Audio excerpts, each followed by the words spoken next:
नमस्कार, बहुत स्वागत है आप सबका। आप देख रहे हैं हेल्थ गुरु। मैं हूं पुनीत पाठक और हेल्थ गुरु के जरिए हम स्वास्थ्य से संबंधित किसी एक ऐसे विषय को लेकर आते हैं जिसकी चिंता आपको होती है, कई सारी शंकाएं होती हैं, उनका समाधान देने की कोशिश हेल्थ गुरु का यह मंच करता है। और इस वक्त की सबसे बड़ी चिंता अगर कोई है तो वो है कोरोना वायरस का संक्रमण।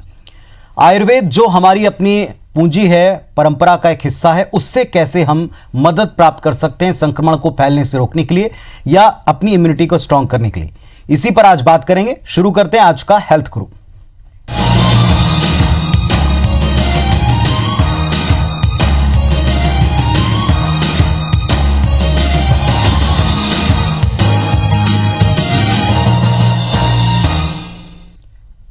तो कोविड-19 कोरोना वायरस के संक्रमण के इस दौर में आयुर्वेद के जरिए कैसे हम प्राप्त कर सकते हैं अपनी इम्यूनिटी का सबसे स्ट्रांग लेवल, ताकि संक्रमण से हम बच सकें। और अगर ईश्वर ना करे कि अगर इसका अटैक होता है हम पर या हमारे आसपास, तो कैसे हम इस पद्धति से मदद प्राप्त कर सकते हैं और क्या बेहतर अपने लिए स्वास्थ्य के लिए कर सकते हैं। हमारे साथ इन सारी शंकाओं का, सवालों का जवाब देने के लिए और इस क्षेत्र में इस विधा के माहिर आयुर्वेदाचार्य डॉक्टर के.वी. श्रीनिवास राव साहब जुड़े हुए हैं। डॉक्टर साहब नमस्कार, बहुत स्वागत है सर आपका हेल्थ गुरु में।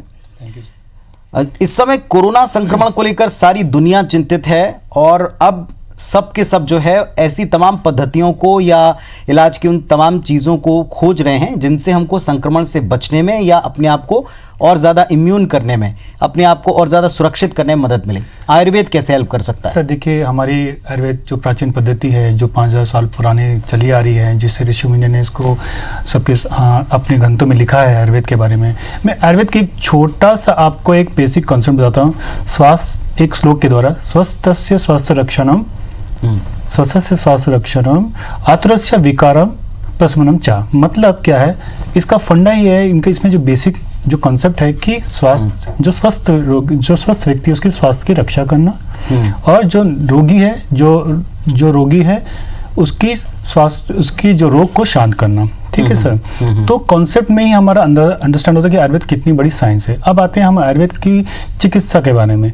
आयुर्वेद की चिकित्सा तभी संभव होती है जब उसके दोष, दुष्य, मल, ये सब जो भी इसकी जो चलन होती है शरीर के अंदर, वो एक नियमित स्तर पे चले रहती है, ठीक से एक सामान्य स्थिति में चलती है, तो वो हमारी बॉडी को एक मेटाबॉलाइज करता है और सिंपल वे में चलाता है। यदि इस दोष, दुष्य और ये अपनी ज्ञानेंद्रियां ये सब जितनी भी होती हैं, यदि नियमित स्तर से नहीं चलती हैं तो हमारे शरीर में दूषित होने के कारण शरीर में प्रकोप होता है, फिर वो कोई से भी दोष के अनुसार प्रकोपित करता है। जैसा कि समदोषा समग्नश्या समधातु मलक्रिया।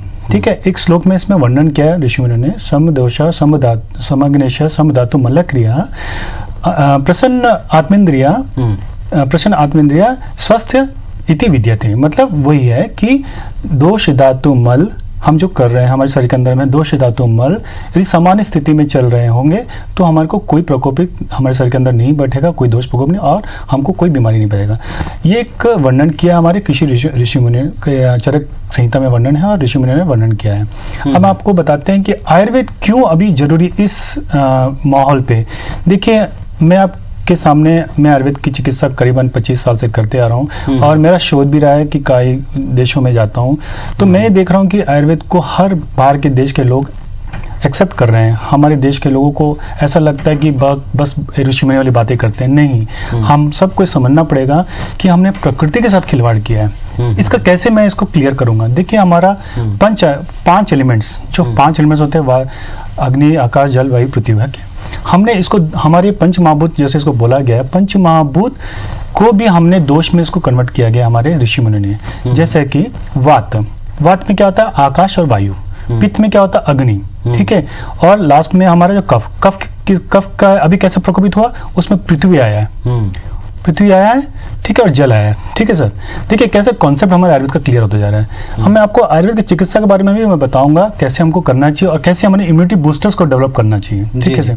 हम आते हैं, आप जैसे बोलचाल के भाषा में जैसे कंप्लेंट्स आ रहे हैं कि जो रिसर्चर्स कह रहे हैं कि इनका जो कंप्लेंट्स हो रहा है, जो कोविड-19 जिसको अपन कोरोना वायरस बोलते हैं, जो वुहान शहर चाइना से आया है, इसका लक्षण क्या आ रहा है? कफ बनना, ठीक है सर, फीवर आना, बुखार आना, ठीक है।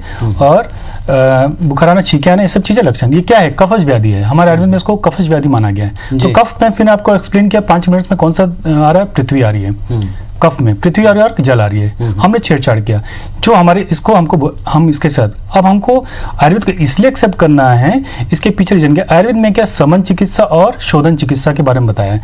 शोधन चिकित्सा मतलब लोग जो सोचते हैं केरलीय पद्धति। देखिए मैं आपको एक चीज क्लियर करना चाहता हूँ, कोई केरलीय पद्धति नहीं है। चरक में इसका वर्णन है पंचकर्म का, ठीक है, जिसमें वमन, विरेचन, ऐसे 5 क्रियाएं होती है। नस्य, शिरोवेशन, ऐसे 5 क्रियाएं होती हैं जो हमारे बोलचाल में आजकल जो चला आ रहा है, जिसको लोग समझ रहे हैं कि मालिश वालिश करते हैं। ऐसा नहीं है, उसमें हम लोग शोधन करते हैं, शरीर की शोधन करते हैं, जिससे बॉडी के अंदर अब होता है क्या, कैसे हमारे वायरस फैलता है शरीर के अंदर।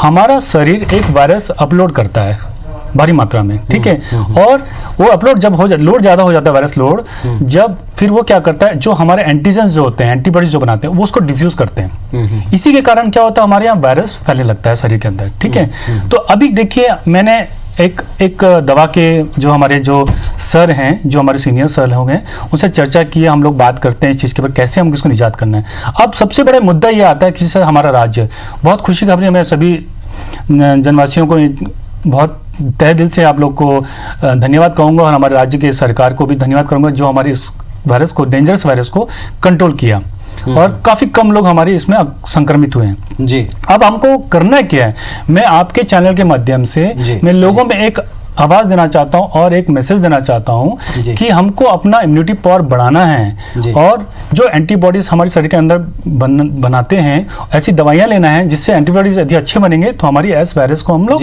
फाइट कर सकते हैं। जी डॉक्टर साहब, थोड़ा और इस पर विस्तार से जाएंगे, लेकिन इस वक्त हमारे साथ में तमाम लोग भी जुड़ सकते हैं। आप भी 400877 पर कॉल करके सीधे आयुर्वेदाचार्य doctor K V. Shrivas Rao sir से बातचीत कर सकते हैं, और कॉलर जुड़ने का सिलसिला शुरू भी हो चुका है। सीधे फोन पर बात कीजिएगा, टीवी का साउंड बंद करके, और जल्द से जल्द अपने सीधे सवाल पर आइएगा। हमारे साथ पहले कॉलर विनोद जी जुड़े हैं। नमस्कार साहब, सवाल पूछें।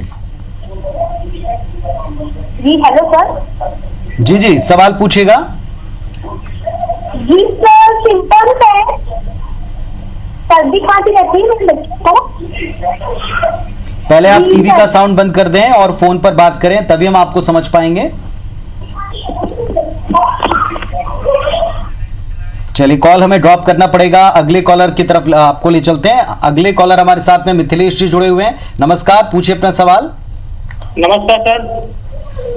पूछिए, सवाल पूछिए। अच्छा, मेरे को ना अधिकतर जैसे खासकर बेड टाइम में, जैसे सोने के उठने के बाद में मेरा नाक अधिकतर जाम रहता है सर। बाकी टाइम में मुझे सर्दी नहीं रहता है, और नहीं मुझे कोई खांसी या फिर कुछ भी चीज की प्रॉब्लम, बस मेरा नाक जाम हो जाता है, उसके बाद मुझे छींकें आती।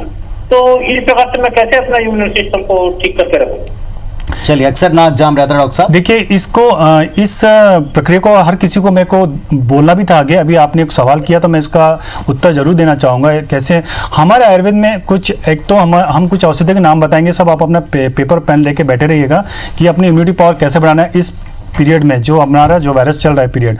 तो आपको क्या करना है, एक पीपल का जो पेड़ होता है उसके जो पत्ते होते हैं, ठीक है, उसका तिल का तेल या सरसों का तेल आप उसमें लेके 2 पत्ते को आप उसमें डाल के पूरा पकाएंगे।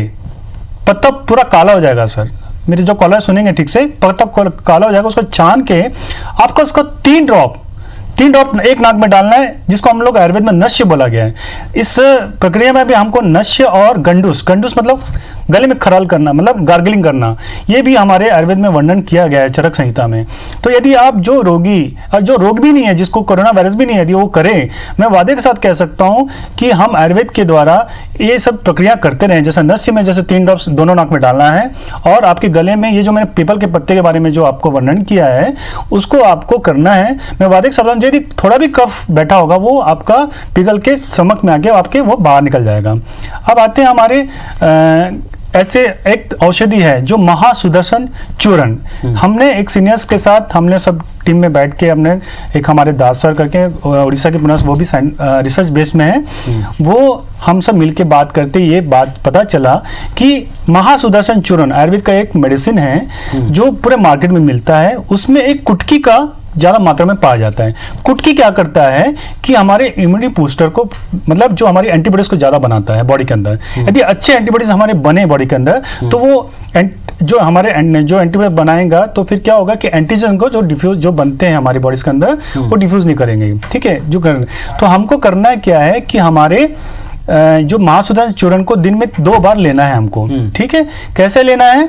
आपको महासुदर्शन चूर्ण को पानी में, जैसे अपन चाय बनाते हैं, जैसे पाउडर चाय का 2 पत्ती डालिए पानी में और उसको उबाल लिए, इसी तरह महासुदर्शन चूर्ण को आप 1 चम्मच से 2 चम्मच उबाल लेंगे, उसको छान के दिन में 2 बार पीजिए। मैं वादे के साथ कह सकता हूँ, यदि ये प्रक्रिया जो करेगा, हमारे छत्तीसगढ़ तो नो डाउट बहुत अच्छा इस संक्रमण से बचा है। मैं पूरे देश को आपके चैनल के मदद से ये संदेश पहुंचाना चाहता हूँ। एक रिसर्च बेस्ड है, पेपर गया हुआ है CCRS में कि ये ऐसा करने से हमारे इम्यूनिटी पावर बढ़ रहा है इस चूर्ण से, और इससे हमारे जो भी एंटीबॉडीज जो बॉडी के अंदर बनना चाहिए पर्याप्त मात्रा में, ज़्यादा मात्रा में बनते हैं, क्योंकि कुटकी इसमें है मात्रा जो एंटीबॉडीज बनाता है। तो मेरा सबसे एक अनुरोध है और गुजारिश है, जिसको जो पालन करेंगे, जो मैंने आपको सलाह दिया है। चलिए, तो महासुदर्शन चूर्ण जो है, इसे आप लें और उबालने के बाद इसे सुबह शाम इसका सेवन करें। और थोड़ा डिटेल में इसके बारे में मैं पूछूंगा डॉक्टर साहब। एक और कॉलर हमारे साथ में, अगले कॉलर जुड़ गए, गुप्ता जी। नमस्कार गुप्ता जी, सवाल पूछेगा। टीवी का साउंड कृपया बंद कर दें। हाँ सर, ये मेरे फादर को क्या है, 1 महीने से थोड़ा, आओ टीवी का साउंड कम कर बोलो, 1 मिनट सर। हेलो जी, कहिए। हाँ सर, मेरे फादर को क्या है, थोड़ा वो सूखी खांसी है 1 महीने से लगभग। जी, तो हाँ, आप सवाल पूछना चाहते हैं या आप कोई जानकारी दे रहे हैं? सीधे सवाल पर आए। जानकारी चाहिए थी इसके। हाँ, ये इसके लिए क्या इलाज है सर? हमारे आयुर्वेद में एक औषधि है, किसी को भी नाम सामान्य मात्रा में खांसी होती है तो एक सीतोपलादी चूर्ण आता है, जिसका शहद का वर्णन अपने आयुष मंत्रालय ने किया कि शहद का वर्णन कीजिए, करने से कफज व्याधि कम होता है। तो आप शहद में अपना सीतोपलादी चूर्ण, और एक आता है तालिसादी चूर्ण, यदि ये दोनों चूर्ण यदि आप पर्याप्त मात्रा में दिन में 2 बार 3 बार लेते रहें, कोई भी हो, चाहे बच्चा हो, जो बड़ा है, जो बुजुर्ग हो, इनको पिलाएंगे, मैं वादे के साथ कह सकता हूँ जो कफ है वो अपना निकल जाएगा। जो खांसी हो रही है, सूखी खांसी भी, वो भी ठीक हो जाएगा। बस सिंपल सा प्रोसीजर करना है आपको। मधुरस में आपको सीतोपलादी चूर्ण और तालिसादी चूर्ण मिलाना है, 1 चम्मच भर बस मिलाना है। उसमें आप जो बोलते, हम लोग जो टी चम्मच होता है उसी में मिला के आपको दिन में 3 बार चाटना है उसको। और वो देखिएगा जो सूखी खांसी भी होगा वो अंदर डिजोल्व, वो कफ निकल के अपने पेट के अंदर जाके अपने मल द्वार से निकलते जाता है कफ। चलिए, तो आप लोग जैसे डॉक्टर साहब कह रहे हैं कि आप पेपर पेन लेकर बैठे हैं और जो भी चूर्ण के नाम बताए जा रहे हैं, क्वांटिटी के साथ किस तरह से लेना है, इसे आप पेपर पर नोट करते जाएं और इसे ध्यान पूर्वक अच्छे से समझ के फिर आप इसका इस्तेमाल करें, प्रयोग करें, ताकि आपको उसका पूर्ण लाभ हो। आयुर्वेदाचार्य डॉक्टर के.वी. श्रीनिवास राव साहब हमारे साथ आज हेल्थ गुरु में है, और आयुर्वेद के जरिए कैसे आप कोविड-19 से, कोरोना वायरस से लड़ सकते हैं, इम्यूनिटी को स्ट्रॉन्ग कर सकते हैं, इस विषय पर हम चर्चा कर रहे हैं। डॉक्टर साहब, जैसे आपने कहा था कि ये वक्त जब सारी दुनिया सारी पैथोलॉजी रिपोर्ट्स के आधार के ऊपर केवल एक पद्धति से इलाज कर रही है और नई नई पद्धतियों को खोज रही है, हमारे पास आयुर्वेद है। क्यों आयुर्वेद, क्यों हम स्पेसिफिक इस पर जोर दें? सर देखिए, अभी कुछ दिनों से आप लोग आप न्यूज़ में देख रहे होंगे कि 2 प्रकार के लक्षण मिल रहे हैं, एक होता है सिम्टोमेटिक और एक एसिम्टोमेटिक। सिम्टोमेटिक में लक्षण दिख रहे हैं, अभी एसिम्टोमेटिक में लक्षण नहीं दिख रहे हैं। तो मैं इसको भी मैं बात रखना चाहता हूँ आपके चैनल द्वारा। तो मैं चाहता हूँ जो मंत्रालय में बैठे हैं, आयुष मंत्रालय में, और जो सरकार, हमारी जो राज्य की सरकारें हैं, सेंट्रल गवर्नमेंट, उनसे भी मैं आपके द्वारा अनुरोध करता हूँ कि आप उनको, जो एसिम्टोमेटिक जो मरीज हैं, उनको हमारे जितने चिकित्सालय हैं, आयुर्वेदिक चिकित्सालय, उनको भेजिए। हमारे आयुर्वेद में ऐसे रस औषधियाँ हैं, जैसे मैं वर्णन करना चाहता हूँ, स्वर्ण मालिनी रस, इसका इतनी इम्यूनिटी, आप उसको तुरंत दो, देखिए उसमें ऐसे एंटीबॉडी जनरेट होते हैं, इम्यूनिटी पावर तुरंत बढ़ाता है इसमें। और एक आता है मकर ध्वजवटी, इतनी जबरदस्त है सर, इसकी मैं प्रूफ दे सकता हूँ, यदि आप किसी को दो तो उसको तुरंत। तो हम चाहते हैं कि आपके द्वारा, चैनल के द्वारा हम आवाज़ देना चाहते हैं कि जो एसिम्टोमेटिक मरीज, मैं ये नहीं बोल रहा हूँ सिम्टोमेटिक मरीज है, एसिम्टोमेटिक मरीज को आप हमारे आयुर्वेद चिकित्सालय में, जितने भी गवर्नमेंट चिकित्सालय हैं, उसको एक साइंटिफिकली प्रूव करने के लिए, एविडेंस बेस्ड बोलते हैं अपन जिसको, हम पता तो करें। यदि आप नहीं देंगे कोई मरीज को हमको, हम कैसे प्रूव कर पाएंगे कि आयुर्वेद भी एक साइंस है जिसके कारण हमको मिल रहा है। अभी आपको बता दूं, चाइना में जब वो वायरस फैला तो वहाँ के कुछ डॉक्टर्स हैं, चिकित्सक हैं हमारे आयुर्वेद, वो लोग जो है ना कि एक यष्टि मधु सत्व के ऊपर लोग काम कर रहे हैं और उसमें हम लोग रिजल्ट पा रहे हैं। मैं कोई भी आपके चैनल के द्वारा कोई भी फेक नहीं कर बता रहा हूँ, ये सब रिसर्च साइंस में आपके आज जब मुझे अपॉइंटमेंट मिला तो मैंने सोचा कि अच्छी बातें बताऊं जिसके द्वारा आपके संदेश अच्छे दे सकूं। हमको सबसे बड़ा अभी इस वायरस से हमको बचना है, ये हमारा मेन उद्देश्य है अभी। चलिए, तो वायरस से बचाव के लिए जो सारी दुनिया अपना रही है, अब आप थोड़ा इस तरफ जाएं और अच्छी तरह सोचें कि आयुर्वेद का कैसे आप बेहतर इस्तेमाल कर सकते हैं, और इस मंच से कुछ निवेदन भी डॉक्टर साहब करें, उन पर भी ध्यान दिया जाए, मंत्रालय या तमाम लोग भी ध्यान दें, ये उम्मीद करते हैं। सुरेश जी अगले कॉलर जुड़ गए हमारे साथ। नमस्कार सुरेश जी, सवाल पूछेगा। हेलो जी पूछिए सर। हाँ सर, डॉक्टर साहब से मैं ये पूछना चाहता हूँ सर कि रात को 10 बजे मेरी आवाज सुनाई दे रही है सर? बिल्कुल आ रही है। रात को 10 बजे 3 दिन से 99.1 कभी 99.2 बुखार जाता है। तो सर पैरासिटामोल ली थी 3 दिन तक, तो ये बहुत माइनस सा बुखार आ रहा है, तो इसके लिए हमें क्या करना चाहिए आगे? जी डॉक्टर साहब। देखिए हमारे आयुर्वेद में वर्णन है लंघन करना। आप लंघन करिए, ठीक है, लंघन करिए। लंघन मतलब उपवास रहिए 2-4 दिन, थोड़ा वॉच करिए और शरीर के अंदर आप अभ्यंगा करिए, मतलब गर्म पानी डाल के आप उसको स्पंदन करिए। आपका 99 है तो कोई बड़ा टेम्परेचर नहीं है आपके शरीर के अंदर, वो हो सकता है आपको ठीक हो जाए। आप हर मरीज को मैं बताना चाहता हूँ कि ये जरूरी नहीं कि जो किसी को बुखार आ रहा है, खांसी आ रहा है तो वो कोरोना वायरस से पीड़ित है। आप ये जो भयभीत जो शरीर के अंदर जो हो रहा है लोगों को, ये आप पहले अपने लक्षण तभी आप समझिए जब आप ब्लड रिपोर्ट कराते हैं। यदि सामान्य जगह पे हैं आप, कहीं पे अपने आसपास में कोई वायरस डेवलप नहीं है तो आपको डरने की जरूरत नहीं है। बस आप अपनी इम्यूनिटी पावर बढ़ाइए। यदि छोटा मोटा आपका यदि बुखार आ रहा है उसके नुस्खे आप अपने घर में भी कर सकते हैं, नहीं तो आसपास के कोई डॉक्टर अच्छे हैं उनसे भी दवा ले सकते हैं। लेकिन ये जरूरी नहीं है कि किसी को फीवर आ रहा है या तो किसी सर्दी खांसी होते है तो उसको कोरोना वायरस ही हो जाए।